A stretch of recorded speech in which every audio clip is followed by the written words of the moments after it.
Hello दोस्तों, मैं अजीत स्वागत करता हूं आपके अपने यूट्यूब चैनल AKS नॉलेज गुरुजी पर। तो आइए आप लोग स्वस्थ होंगे, मस्त होंगे और अच्छे से अपनी तैयारी कर रहे होंगे।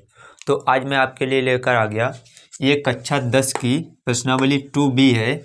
इसमें जो पहला क्वेश्चन है उसमें 3 पार्ट थे, वो मैंने सभी करा दिए। इसके अलावा जो एग्जाम्पल्स थे वो भी मैंने आपको करा दिए। तो यहाँ पर आई बटन पे एक लिंक आ रहा होगा, यहाँ पर जाकर आप सारे एग्जाम्पल्स, सारे वीडियोज देख सकते हैं।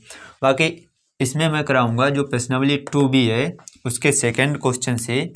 इस दूसरे क्वेश्चन में क्या दिया गया है कि देखिए, क्वेश्चन को पढ़ते हैं कि निम्न बहुपदों के शून्यक ज्ञात कीजिए और शून्यकों तथा गुणांकों के बीच के संबंध की सत्यता की जांच कीजिए। सबसे पहले तो जो बहुपद दिया गया इसके शून्यक ज्ञात करने और शून्यकों और गुणांकों के बीच जो संबंध होता है, शून्यकों का योगफल और शून्यकों का गुणनफल, उसमें जो संबंध होता है उसके सत्यता की जांच भी हम लोगों को करनी है। तो पहले तो मैं आपको, जैसे अगर ये बहुपद है, इसका एक शून्यक एल्फा और दूसरा शून्यक बीटा हो तो शून्यकों का योगफल यानी एल्फा प्लस बीटा बराबर सूत्र होता है -b/a।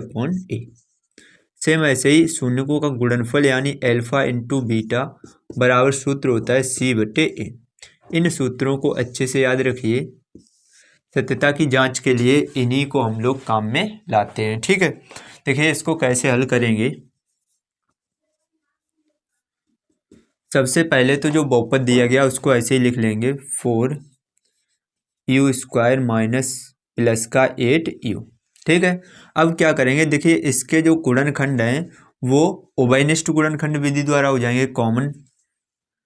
तो इसमें क्या कॉमन आ रहा है, पहले तो इसको ऐसे लिख लो 4u² प्लस के इस 8 को लिख लो 2 इंटू 4, u को ऐसे ही। अब देखिए इसमें 4 और u आ रहा दोनों में से कॉमन, तो 4u जब कॉमन लेंगे तो इसमें u² है, एक u कॉमन आ गया, बचेगा एक u, और प्लस इसमें से 4u पूरा कॉमन, क्या बचेंगे प्लस के 2। ये आ गया बहुपद का गुणनखंड, ठीक है। अब बहुपद के शून्य क्या होते हैं, इसमें जो चर होता है, चर के ऐसे जो मान होते हैं जिन पर बहुपद का मान शून्य हो जाए तो उसी को हम कहते हैं बहुपद के शून्यक। तो इसमें क्या होता है कि जब दो संख्याओं का गुणनफल 0 के बराबर आना चाहिए, इसका मतलब या तो ये संख्या 0 है या फिर ये संख्या 0 है। लिखेंगे इस प्रकार बहुपद का मान शून्य होगा, बहुपद का मान शून्य होगा यदि या तो ये 0 के बराबर हो जाए यानी कि 4u बराबर 0 हो जाए, या से 4 को बटे में भेजेंगे तो u बराबर हो जाएगा 0/4, 0/4 यानी कि u का मान आ गया 0, एक u का मान ये आ गया। सेम ऐसे ही इसको 0 के बराबर करेंगे यानी u + 2 बराबर 0, यहाँ से u बराबर क्या आ जाएगा, प्लस के 2 पक्षांतर करेंगे माइनस के 2 हो जाएंगे। तो u के जो दो मान आ गए, यही आ गए हमारे बहुपद के शून्यक। तो बस यहाँ पर एक लाइन लिख देंगे, अतः बहुपद के शून्यक, अतः बहुपद के शून्यक बराबर एक तो आया 0 और एक आया -2, ठीक है। ये आ गए हमारे बहुपद के शून्यक। अब हम क्या करेंगे, इधर कर लेंगे सत्यता की जांच। सत्यता की जांच कैसे करते हैं, सबसे पहले तो जो बहुपद दिया गया उसको यहाँ पर लिख लेंगे।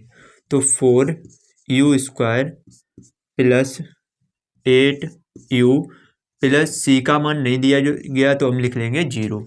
यहाँ से इसकी जब तुलना करेंगे, तुलना किससे करेंगे, तुलना जो द्विघात बहुपद का मानक रूप होता है ax² plus bx plus c से जब करेंगे तो यहाँ से x² की जगह पर u² है, a की जगह पर कितना लिखा है 4, यानी a का मान आ गया 4, x की जगह पर u लिखा है तो b की जगह पर कितना लिखा है 8, यानी कि b का मान हो गया 8, और c की जगह पे सीधा 0 लिखा है। अब यहाँ से जब सत्यता की जांच करेंगे तो इन सूत्रों को हम लोग काम में लेते हैं, यानी कि अगर जो शून्यक निकले, एक शून्यक को अल्फा मानते हैं और दूसरे शून्यक को बीटा मानते हैं, तो इस सूत्र में जब मान रखे गए यानी कि अल्फा प्लस बीटा बराबर सूत्र होता है -b/a। इसमें जब मान रखेंगे अल्फ़ा का मान यहाँ पर रखेंगे 0 प्लस बीटा का मान यहाँ से रखेंगे -2 बराबर -b का मान रखेंगे 8 और बटे a का मान रख देंगे 4। यहाँ से जब हल करेंगे तो 0 तो ऐसे ही यहाँ पर बचेगा -2 बराबर 4 से ये डिवाइड करेंगे तो 4 एकन 4, 4 दूनी 8, इधर भी कितना आ गया -2। दोनों पक्ष बराबर आ गए। इसका मतलब जो बहुपद के शून्यक का सूत्र होता है, बहुपद के शून्यक का सूत्र होता है -b/a, ये बिल्कुल सत्य है। ये हो गई सत्यता की जांच। इसके अलावा एक सूत्र और होता है, ये जो लिखा है अल्फ़ा इंटू बीटा बराबर c/a। इसकी जांच करते हैं। अल्फ़ा का मान रखेंगे 0 इंटू बीटा का मान रखेंगे -2 बराबर c का मान कितना है 0 और बटे a का मान कितना है 4। अब यहाँ से 0 का गुणा -2 में करेंगे 0 आएगा बराबर 0/4, ये भी क्या आ जाएगा 0। यानी कि दोनों पक्ष आपस में बराबर आ गए। यानी कि ये जो शून्यकों और गुणांकों के बीच जो संबंध होता है ये बिल्कुल सत्य सिद्ध हो गया। तो ये क्वेश्चन पूरा हो गया। तो आई होप आपको अच्छे समझ में आ गया होगा। वीडियो अच्छी लग रही हो, क्वेश्चन समझ में आया हो, वीडियो को लाइक कर दीजिए। इससे क्या होता है कि मुझे बहुत मोटिवेशन मिलता है कि मैं आपके लिए और भी कोर्स आगे और भी क्वेश्चंस अच्छे अच्छे लेकर आऊँ। तो आप इस वीडियो को जल्दी से लाइक कर दीजिए। चलिए इसके बाद नेक्स्ट क्वेश्चन देखते हैं। इसी दूसरे क्वेश्चन का जो सेकंड पार्ट है वो ये लिखा है कि t² - 15। इसके भी हमें क्या ज्ञात करने हैं, शून्यक, फिर शून्यकों तथा गुणांकों के बीच जो संबंध होता है उसके सत्यता की जांच भी करनी है। ठीक है, देखिए इसको कैसे हल करेंगे। सबसे पहले जो बहुपद दिया गया t² - 15, इसको हम ऐसे ही लिख लेंगे। ये देखिए इसमें दो पद हैं, ये कैसे होगा, t² तो ऐसे ही लिख लो, -15 को हम लिख सकते हैं कि √15 का होल स्क्वायर। ये एक सूत्र होता है वर्गांतर का a² - b² का। जो सूत्र होता है वर्गांतर वाला a² - b² का, ये होता है एक कोष्टक में वर्ग हटाकर दोनों को जोड़ देते हैं और एक कोष्टक में वर्ग हटाकर दोनों को घटा देते हैं। सेम इसी सूत्र द्वारा हम इसको भी लिखेंगे, दोनों के वर्ग हटाकर एक कोष्टक में जोड़ देंगे यानी t + √15 और एक कोष्टक में दोनों के वर्ग हटाकर घटा देंगे यानी t - √15। ठीक है, अब इसके गुणनखंड आ गए। ये बहुपद का मान शून्य कब होगा, तो लिखेंगे बहुपद का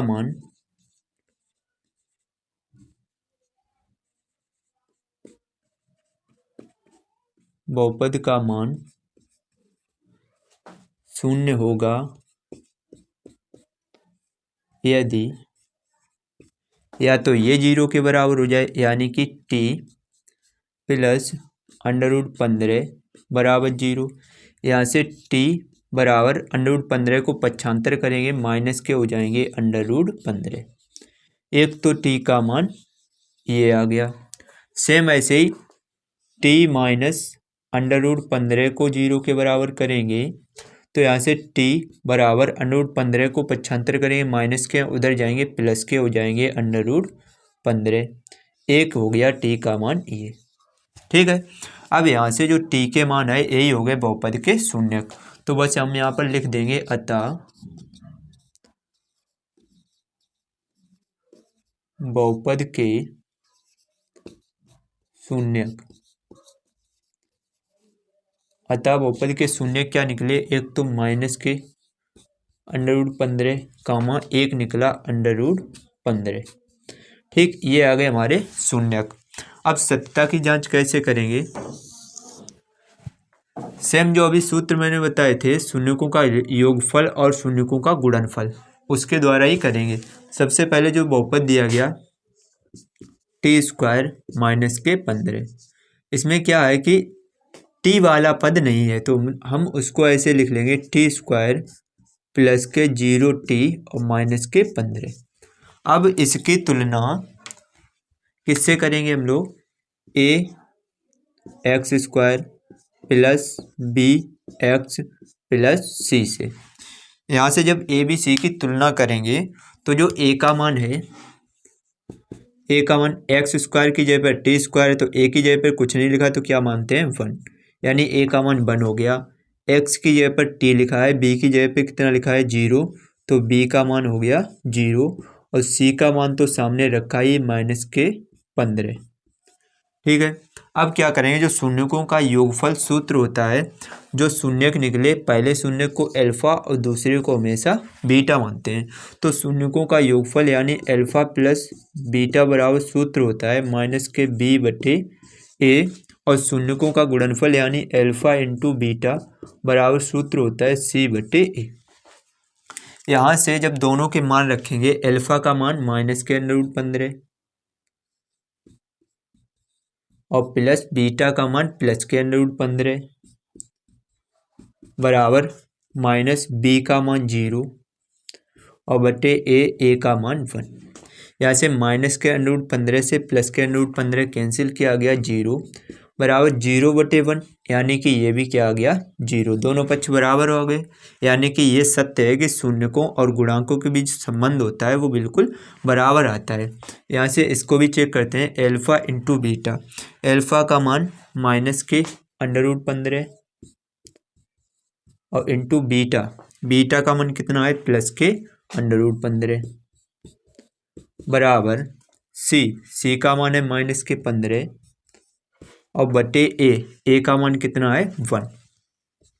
अब यहाँ से -√15 +√15 जब इनका गुणा करेंगे तो माइनस से अंडर कैंसिल होगा, कितने आ जाएंगे 15 बराबर इधर भी कितना आया -15, यानी कि ये भी संबंध क्या आ गया बिल्कुल सत्य आ गया, क्योंकि दोनों पक्ष क्या आ गए बराबर आ गए।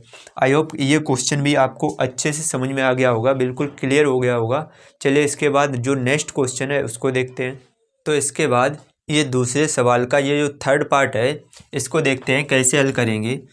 सवाल दिया गया 3x² - x - 4, इसके भी शून्य ज्ञात करने हैं। शून्यकों गुणांकों के बीच संबंध का जो होता है उसकी सत्यता की जांच भी करनी है। तो सबसे पहले इस बहुपद को ऐसे ही लिख लेंगे। बहुपद दिया गया 3x² - x - 4। यहाँ से हम क्या करेंगे, 4 का जब 3 में गुणा करेंगे तो 4 3 आ जाएंगे 12, फिर 12 के ऐसे गुणनखंड करेंगे कि ये चिन्ह माइनस का है तो घटाकर x का गुणांक 1 है तो 1 आना चाहिए। 4 और 3 पहले से ही गुणनखंड इसमें रखे हैं तो इसको हम ऐसे लिख ले रहे 3x² माइनस इस 1 को लिखेंगे हम 4 - 3, x को ऐसे ही और माइनस के 4 को भी हम ऐसे ही लिख लेंगे। अब यहाँ से कोष्टक को जब हटाएंगे तो 3x² ऐसे ही, इधर से माइनस का गुणा होगा तो माइनस के 4, x का गुणा होगा तो x, यहाँ से माइनस माइनस प्लस के 3 हो जाएंगे, x का गुणा करेंगे तो x और माइनस के 4। इन दोनों में से x कॉमन आ रहा है, क्या बचेगा 3x माइनस के 4। इन दोनों में से कुछ भी कॉमन नहीं आ रहा तो लिख लेंगे प्लस का 1, बचेगा 3x माइनस 4। अब यहाँ से 3x माइनस 4 दोनों में से कॉमन, क्या बचेगा, इसमें बचा x और इसमें प्लस का 1। अब बहुपद का मान शून्य कब होगा, या तो ये 0 के बराबर हो जाए या फिर ये 0 के बराबर हो जाए। तो लिखेंगे बहुपद का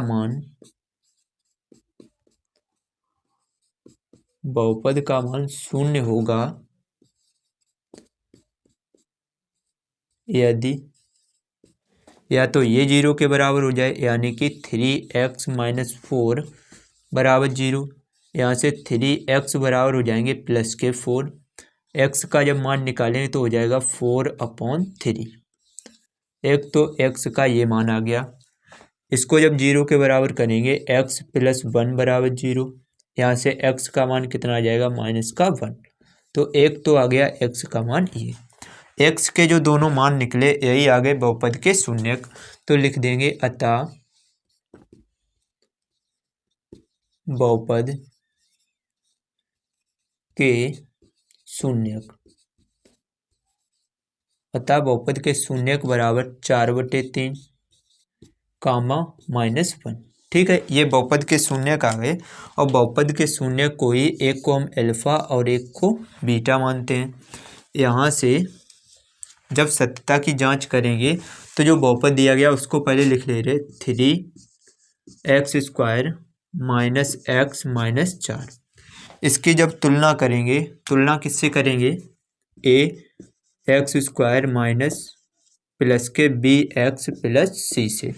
यहाँ से जब इसकी तुलना करेंगे तो a, b और c के मान आएंगे। यहाँ से a का मान कितना आ गया 3, b का मान कितना आ गया -1 और c का मान कितना आ गया -4।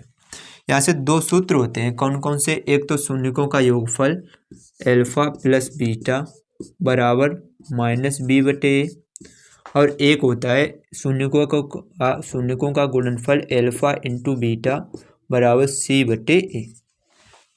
यहाँ से जब इसको चेक करेंगे, अल्फा का मान रखेंगे 4/3 और बीटा का मान कितना है -1/1 मान लेंगे बराबर, इधर माइनस b का मान है -1 और बटे a का मान कितना है 3। यहाँ से क्या होगा 3 आ जाएगा एलसीएम, तो आ जाएगा 4 - 3 बराबर, इधर माइनस माइनस हो गया प्लस के 1/3। 4 में से 3 घटेंगे बचेगा 1/3 बराबर, ये भी कितना आ गया 1/3। दोनों पक्ष बराबर आ गए, यानी कि जो ये संबंध है ये बिल्कुल सत्य है। इसी को कहते हैं सत्यता की जांच। अल्फा इंटू बीटा यानी शून्यकों का जो गुणनफल होता है उसको देखते हैं। अल्फा का मान 4/3 और इंटू बीटा का मान -1 बराबर c का मान -4 और बटे a का मान कितना है 3 है। यहाँ से माइनस और प्लस का जब गुणा हो तो माइनस के 4/3 आएंगे और बराबर के उधर भी है 4/3।